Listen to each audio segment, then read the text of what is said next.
bem, galera? Bem, começa a República Oligárquica com Prudente de Moraes, o terceiro presidente do Brasil e o primeiro civil.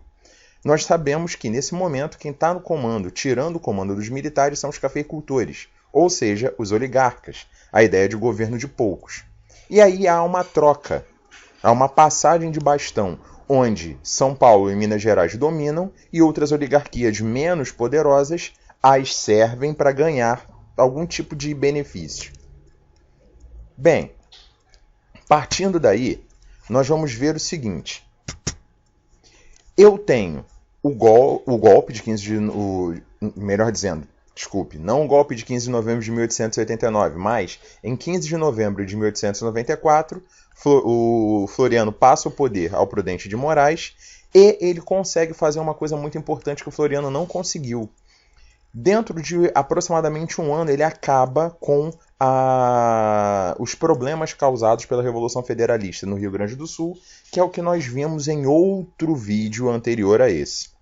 A paz chega, a Revolução acaba e o Prudente de Moraes anistia todos os envolvidos no conflito entre os meses de julho e setembro de 1895. Lembrando que Prudente de Moraes é o primeiro presidente brasileiro eleito por voto direto.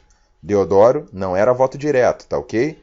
E o Floriano era o seu vice. Então, pela primeira vez, os brasileiros votaram para presidente e nós temos o Prudente de Moraes eleito, sabendo que há muita fraude nessa época. Bem, nós temos como principal problema para o Prudente de Moraes enfrentar a Guerra de Canudos, mas isso nós não vamos tratar nesse vídeo, vamos tratar no próximo, para que a gente possa falar sobre apenas os movimentos revolucionários, sejam eles urbanos ou rurais, messiânicos. Economicamente, quais são os problemas? Desde antes do fim do Império, nós temos problemas econômicos no Brasil e o encilhamento piorou. Encilhamento, coisa que a gente já falou nos outros vídeos, piorou demais tudo o que aconteceu. Bem, Prudente de Moraes recorre a empréstimos estrangeiros. E isso vai fazer com que nós tenhamos algo bem explorado pelo seu sucessor, Campos Salles, que é uma coisinha que nós chamamos de funding loan, e vamos ver agora. O mandato do Prudente de Moraes vai acabar em 15 de novembro de 1898, mas não sem antes ele ter muitos problemas. Ele ficou doente, o seu vice, Manuel Vitorino, tentou terminar o mandato por ele, mas ele teve força para voltar. Bem, em Campos Salles nós vemos finalmente toda aquela questão do Prudente de Moraes ser colocada à prova. O funding loan, que é um empréstimo pego para ser pago por outros, ou seja, o Campos Salles não teve a menor responsabilidade fiscal. Ele é, na minha humilde opinião, um daqueles mais pilantras no governo do país, porque ele faz uma dívida que é para ser paga em 63 anos, ou seja, ele não vai estar vivo para ver essa dívida ser paga, e a primeira parcela da dívida só 13 anos depois do empréstimo pego, com juros de 5%. Ou seja, ele vai, de alguma forma, comprometer rendas futuras, mas ele vai ter dinheiro para fazer alguma coisa. E quando essa bomba estourar, ele vai estar longe da política. O que ele faz? Ele dá como garantia todas as receitas da Alfândega do Rio de Janeiro, as receitas da Estrada de Ferro, do Serviço de Abastecimento de Água. Se a Alfândega do Rio de Janeiro não fosse o suficiente, eles poderiam pegar as receitas das outras alfândegas, ou seja, daquelas que estão chegando, de todos os produtos que entram e saem do país. E a gente sabe como é perigosa essa história de você lidar com abastecimento de água. Você precisa ter cuidado com isso, porque é a empresa que faz o abastecimento de água que também deve fazer a separação da água potável do esgoto. E vocês têm um episódio bem recente do que acontece. E, além disso, Campos Salles retira do meio circulante moeda para equilibrar produção e capacidade de dar valor ao dinheiro. Nós tínhamos muito dinheiro circulante e uma capacidade produtiva muito baixa. Então isso reequilibra a questão monetária. Bem, ao lado disso, ele sabe que precisa manter o poder dos coronéis. Não aqueles coronéis de carreira, não os caras do exército, mas os fazendeiros que ganharam de Feijó o título de coronéis. Latifundiários, que usavam desse contato com o poder central para favores para si mesmos, mantendo um curral eleitoral onde eles faziam os seus funcionários votarem em quem eles queriam eleger. A gente vai ver isso quando a gente começa a falar de voto de cabresto. Mas, por enquanto, vamos lá. Primeiro, nós temos as fraudes. Está sempre tudo sendo feito à base de fraude. Todos os partidos tentam colocar pessoas em posições onde não deveriam estar. Nós temos o clientelismo, traduzindo. Quando eu estou falando de clientelismo, eu estou falando das pessoas que trocam favores por votos. Tem gente que troca dentadura, troca jogo de camisa de time de futebol, legalização de terrenos, qualquer coisa em troca de votos. E, nessa época, temos uma coisa que funciona como o TSE de hoje, a Comissão Verificadora de Poderes. Só que ela é eleita às vésperas de cada eleição.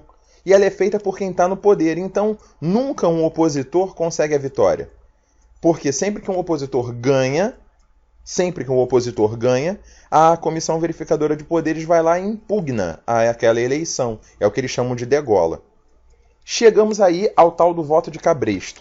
Todo mundo acostumado a chamar voto de cabresto de voto por intimidação, o coronel chegava e ameaçava, batia, fazia qualquer coisa, e não é bem assim. Esse voto de cabresto, ele também pode ser conseguido por forma de barganha. O coronel faz um favor, e ao coronel fazer um favor para essa pessoa, ela meio que fica devendo. E aí, quando o coronel pede para votar, a pessoa vai lá e vota. Existe muito disso. É claro que a violência ainda era algo mais presente, mas é importante que se lembre também que não é só a violência, mas também a forma como você consegue fazer essa, digamos assim, essa forma de conquistar o eleitor. Criação de eleitores fantasmas, gente que já tinha até morrido votava. Era só você pegar um documento, colocar outra pessoa lá, que não tinha como fazer biometria, e tudo isso foi feito com o dinheiro do café, que era o nosso principal produto de exportação. Então os cafeicultores estão com a faca e o queijo na mão. Bem, aqui nós chegamos na chamada política dos governadores. O que o Campos Salles fez? Ele só liberava dinheiro para os estados mediante os governadores garantirem a eleição de deputados federais e senadores que fossem aliados dele. E como é que os governadores podiam fazer isso? Com o apoio dos coronéis. E o que os coronéis faziam? Pediam favores. Então era uma mão de ida e volta. O coronel pediu favor, o governador garantia a eleição de quem o presidente queria e, em troca, o presidente dava o dinheiro e o governador dava o favor para o coronel. Quando a gente chega nessa fase, nós temos um paulista, Rodrigues Alves, chegando ao poder. E ele vai ter um governo muito importante aqui para o Rio de Janeiro, porque é junto com ele que o Rio de Janeiro ganha um prefeito chamado Pereira Passos. É nesse momento que a economia agroexportadora, vivendo um bom momento, vai fazer o seu efeito aqui na capital. Mas isso a gente vai deixar para falar quando nós falarmos de revolta da vacina, tá bem? A gente precisa falar de café com leite, que é esse pacto entre as oligarquias de São Paulo e Minas Gerais. É importante lembrar que até hoje no Brasil, se você quiser eleger alguém presidente, a pessoa precisa ganhar em um desses lugares. E esse acordo garantia que ou um paulista ou um mineiro estivessem no poder, porque eram os estados mais populosos e com o maior número de votos. Bem, a gente começa a ver a cidade do Rio de Janeiro modernizada, graças ao prefeito Pereira Passos, que vai promover um modelo de reforma chamado de bota abaixo, o que vai aumentar a favelização, já que ele vai expulsar muita gente dos chamados cortiços. E isso vai ser uma das causas da revolta da vacina, que, como eu falei, nós vamos ver nas próximas aulas. Bem, outras coisas que deram dinheiro para o Brasil. Borracha entre 1890 e 1910, a questão da Hevea Brasiliensis ou, se vocês preferirem, seringueira, o cacau, também muito importante durante a Primeira Guerra Mundial. Outros produtos como couro, açúcar, algodão, mas eles não eram muito exportados, mas ainda assim aqui para o Brasil o setor interno é importante. Nós temos uma indústria incipiente devido à Primeira Guerra Mundial, já que nós estávamos numa área que não foi atacada. E, no final das contas, nós temos um grande número de imigrantes, a galera fugindo da batalha, fugindo da guerra, acabaram chegando aqui servindo de mão de obra barata, o que impulsionou o crescimento dos centros urbanos e a necessidade dos bens de consumo não duráveis. Bem, outra coisa importante, território. Questão do Amapá. Brasil e França estavam disputando a região entre 1800 e 1900. Finalmente, graças à intervenção e ao arbítrio suíço, o Brasil incorpora a região leste do Rio Oiapoque e o Amapá tem a forma que tem até hoje. O Acre foi anexado graças à questão do látex. A gente tem que lembrar que o látex vai ser importante até 1910. E o Brasil compra a região da Bolívia numa negociação chamada Tratado de Petrópolis por mais ou menos 10 milhões de dólares. E, em troca, o Brasil tem que construir uma ferrovia ali pelo Rio Madeira. Foi um inferno para ser construída, para ligar produtos bolivianos ao Oceano Atlântico. Nós temos, em 1906, o Convênio de Taubaté, onde os governantes de São Paulo, Minas e Rio fazem com que o preço do café seja organizado artificialmente, ou seja, nós temos o excesso de café sendo comprado para ser mantido um lucro alto sobre o produto, e esse lucro alto sobre o produto acaba favorecendo sempre os produtores. Em 1910, nós temos Hermes da Fonseca, o Marechal Hermes, vencendo Rui Barbosa, e ele tenta quebrar o poder das oligarquias com a chamada Política das Salvações, coisa que a gente vai citar na próxima aula sobre movimentos, porque fala muito sobre o Padre Cícero, Juazeiro e outros lugares que estavam ali sofrendo cada vez mais com o poder oligárquico. O Marechal Hermes ele é profundamente frustrado, porque principalmente no Nordeste ele é muito combatido. Venceslau Braz, que é o nosso governante durante a guerra, ele vai sancionar o primeiro Código Civil brasileiro, já em 1915. Ele vai ser responsável por colocar o Brasil... o Brasil participou mais ou menos da Primeira Guerra, era muito mais uma tropa de apoio. E o mais importante do Venceslau Braz é que ele é o primeiro a ter que lidar com aquela leva de imigrantes que chegaram fugindo da guerra. A cidade de São Paulo explodiu com um monte de anarquistas. A galera fazendo greve em 1917, nós temos a primeira greve geral do Brasil. E é o governo dele que precisa lidar com isso. Venceslau Braz não acaba o seu governo, ele é substituído já no final por Delfim Moreira, porque depois da guerra nós temos um surto, uma pandemia, como vivemos hoje, de gripe espanhola. E ele é um dos afetados.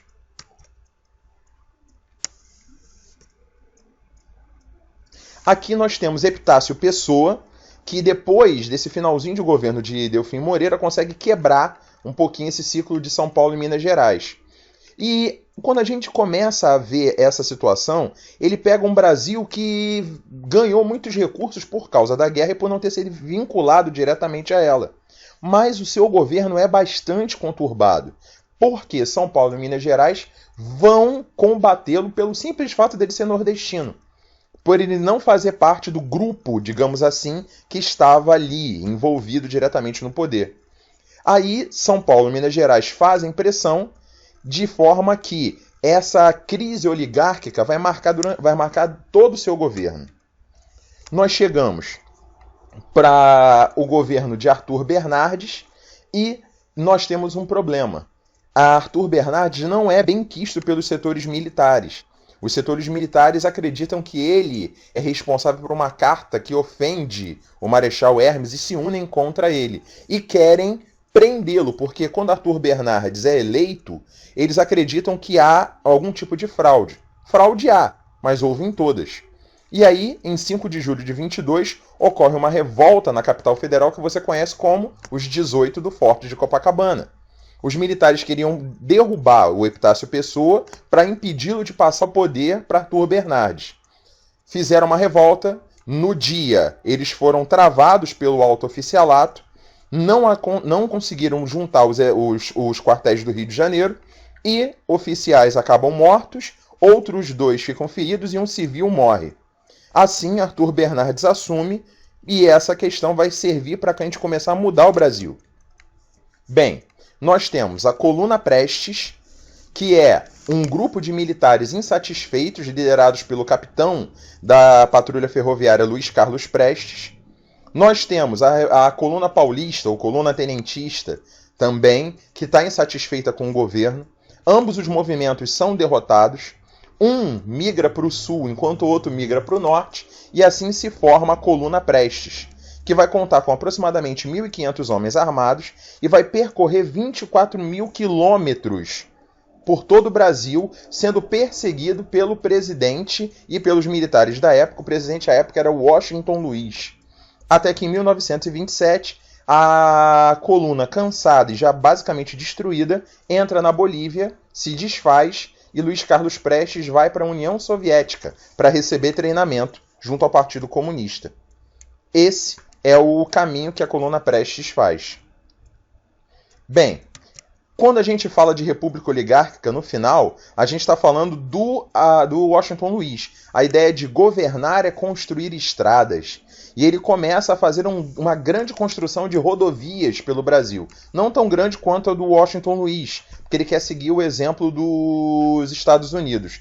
Mas vem a crise de 29 e o Partido Republicano Paulista decide lançar Júlio Prestes e não respeitar a sucessão que lançaria Antônio Carlos do Partido Republicano Mineiro, o que leva a uma ruptura entre os dois e todo o problema que vai gerar a deposição de Washington Luiz em 24 de outubro de 1930.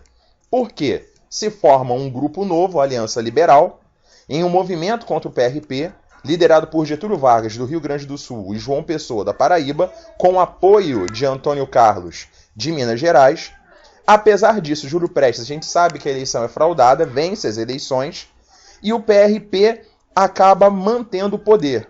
Porém, João Pessoa é morto em uma disputa pessoal, local, no Recife, em 26 de julho de 1930. Mas a sua morte serve como catalisador de um movimento para o Brasil inteiro, e Washington Luiz acaba sendo deposto, como eu falei, em 24 de outubro, pelos generais Tasso Fragoso e Mena Barreto.